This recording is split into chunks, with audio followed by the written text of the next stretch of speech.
What's up, Bama Nation? It is Kara Witt, and you are tuned in to another episode of Crimson Watch, where we watch the Tide roll or not.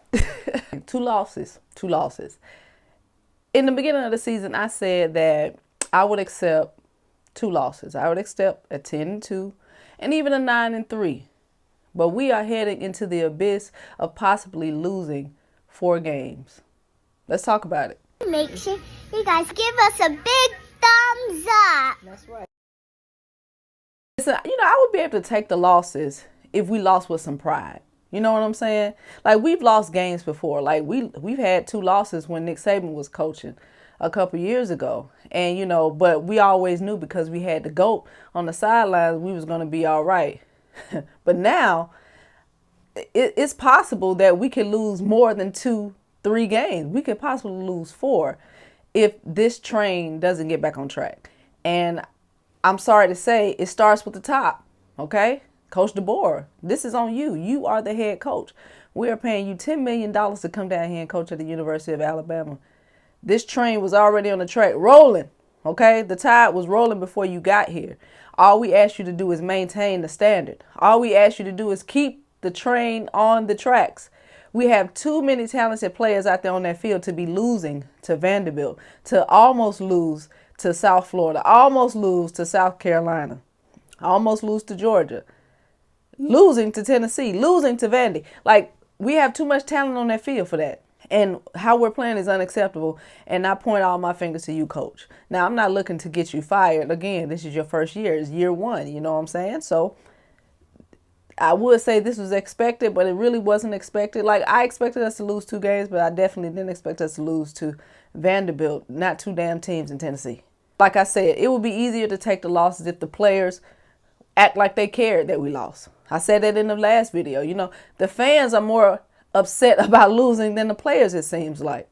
Y'all just go out there and be like, oh, well, we lost. We just got to do better next week. And, we just got to do the little things right and blah, blah, blah, blah, blah. Y'all been saying that ever since last year. Y'all been saying that ever since y'all was talking about we had a little anxiety. Y'all seem to have the little anxiety this season as well. I don't know what it is. I don't know what's going on with this team, but I'm tired of the talking. I'm tired of the jury on the sidelines. I'm tired of the dancing. I'm tired of the podcast. I'm tired of all of that. I don't want to hear y'all talk no more. If it's one thing I can't stand, it's talking. As a veteran, I know a little bit about discipline, and I don't see any of that stuff on the field. Y'all doing a lot of talking about what you're going to do, what we should have done, instead of actually executing and showing some discipline on that field. And I ain't seeing none of it. I see all the players talking about you still got a chance at the playoffs. Yeah, you do. It is possible that you can get into the playoffs. But is it probable the way that y'all are playing? No. No. Bama, guys, I don't know if you're hanging your hat on what you used to be. I don't know if you're hanging on your hat with what you used to be, but you got to update your resume. Okay, guys, you got to update your resume. And right now, we're not even bowl eligible. Right now, we're 5-2. How does that even sound for an Alabama team? You got to start playing like you got some pride. You got to start playing like you want to be in the playoffs instead of talking about, oh, it's still possible for us to be there. Because if you lose one more game, that's gone out the door. It's gone. Ain't no more possibility unless there's complete chaos in the SEC and the rest of the country. You're not going to be in the playoffs with 3 losses. So get it together, guys. And against Tennessee, we had some questionable calls. That is true. But you can't blame the refs for everything. Don't even give the refs opportunity to cost you the game. Play better. And Miro, your performance, you know what? I feel the way I feel about Miro. And I'm going to hold off. I'm going to hold off until we lose a 3rd game. Then I'm going to tell you what I feel about Miro. One thing I will say, Miro, you've been playing 4 years college football. Okay? It's your 3rd year as a starter. I'm not seeing any progression. I see it sometime, but it's very inconsistent. I'm going to save my opinions about you until I see there is no more chances in the playoffs. I mean, we ride with 4, okay? We ride with 4 till the wheels fall off. We're not going to put Ty in, y'all. Let it go. Ty ain't coming in. Ty is for next season, and that's when we're going to see him. We ride with 4. That's it. But Miro, don't give me a bunch of word salad. Play better. Don't make me side with Bill O'Brien, okay? Don't make me say he was right about you. Get yourself together. Coach DeBoer, I saw his press conference and he was saying, the team doesn't have any killer instinct. That starts with you, coach. They don't have killer instinct because you don't have killer instinct. They said that you was relentless on the recruiting trail. You win by any means necessary, but I ain't seeing none of that. I'm not seeing any of those things. I'm starting to think that you're only good to motivate subpar players. Like, you're good at motivating 3 stars. You're good at making those guys play up to their ultimate potential. But when you got 5 stars, I don't know if you know how to maintain that. I don't know if you know how to coach those guys. Because now you got more talent over here. Maybe you only know how to coach subpar talent. You can motivate people who ain't got nothing, who need it all, who's at the bottom and wants to be great. You know how to motivate those guys. But what about the guys that's already at the top? Show me that, coach. Show me that you can handle success. Show me that you can handle greatness, coach. I know you've been a winner everywhere you've been. I know that. But here we were already winning. So how do you come in here when we're already winning? Maybe Bama has to go down in order for you to feel comfortable enough to get us to where we have been for years. You said that y'all knew it was going to be hard to win championships every single year. Nobody had that expectation, coach. Nobody had the expectation for you to come in and win a championship in your first year. We expected you to come in and win games and get us into the playoffs the first year. That's what our expectation was. That was the ceiling. The floor was losing 2 games. And at this point, we're at the floor.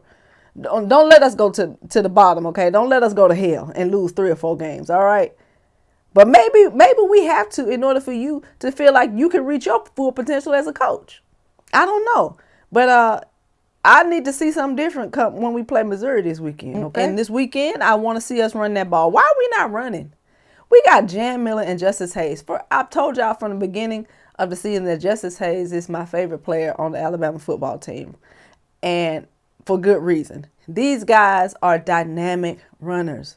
Dynamic runners. Strong runners. Especially Jam, the way he bounced off the tackles. He is a fantastic runner, and we don't even use him. We don't even use him. These guys are going to get in the portal. And then y'all going to be mad. Like, why they jumping in the portal? Honestly, I wouldn't even blame them. I hope they stay. I hope they stay and trust the process. Like, that's one of the things that we should be used to at Alabama is trusting the process. But that's when we had the GOAT, That's when we had somebody who has been consistent in 17 years of knowing how to run a program. Coach DeBoer, we don't know you like that.